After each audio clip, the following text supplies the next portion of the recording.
Assalamualaikum warahmatullahi wabarakatuh. Perkenalkan, nama saya Sisi Hayata dari kelas PI 3B. Di sini saya akan menjelaskan tentang apa itu ABK, penyebabnya, autis, dan juga cirinya.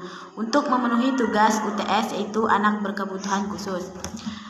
Anak berkebutuhan khusus adalah anak yang memiliki karakteristik khusus. Keadaan khusus mereka berbeda dengan yang lainnya, tentunya dengan keadaan yang lemah mental, ketidakmampuan emosi, serta kelainan fisik. Faktor penyebab antara lain yang pertama yaitu prenatal atau dalam masa kandungan. Faktor penyebab tunanetra pada masa prenatal sangat erat kaitannya dengan adanya riwayat dari orang tuanya atau adanya kelainan pada masa kehamilan orang tuanya.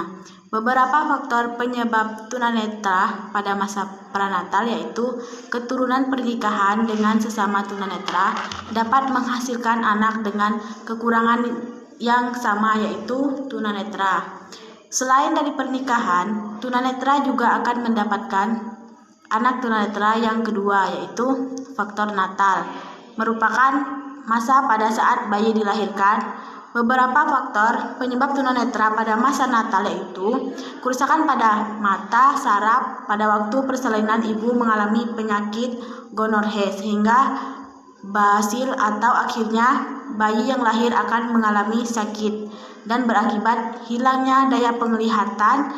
Yang ketiga yaitu postnatal. Faktor ini menyebabkan terjadinya ketunanetraan ketika masa perkembangan seseorang atau setelah masa kelahiran.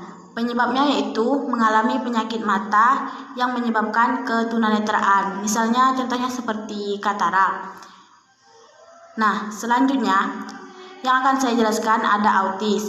Autis merupakan kondisi anak yang mengalami gangguan hubungan sosial yang terjadi sejak lahir atau pada masa perkembangan, sehingga anak tersebut terisolasi dari kehidupan manusia.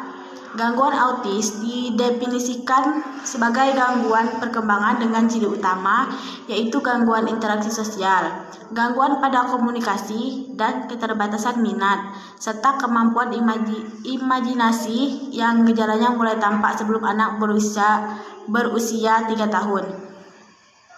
Interaksi sosial dipengaruhi oleh beberapa faktor yaitu motivasi, jenis kelamin, lingkungan, nilai, latar belakang, dan usia. Lalu, ciri-ciri pada anak autis ini sendiri yaitu yang pertama, anak tidak dapat mengikuti jalan pikiran orang lain. Yang kedua, anak tidak mempunyai empati dan tidak tahu apa reaksi orang. Yang ketiga, pemahaman anak sangat kurang sehingga apa yang ia baca sulit dipahami dan bercerita kembali kepada orang lain. Lalu yang keempat yaitu terkadang anak-anak mempunyai daya ingat yang kuat seperti dalam menghitung perkalian, kalender, dan lagu-lagu. Yang kelima, anak belajar lebih mudah dengan gambar-gambar. Dan yang keenam, anak belum dapat bersosialisasi dengan teman sekelasnya. Yang terakhir, anak suka mengekspresikan perasaannya seperti mudah frustasi bila tidak dimengerti dan dapat menimbulkan tantrum. Baiklah, itu saja yang bisa saya sampaikan. Wassalamualaikum warahmatullahi wabarakatuh.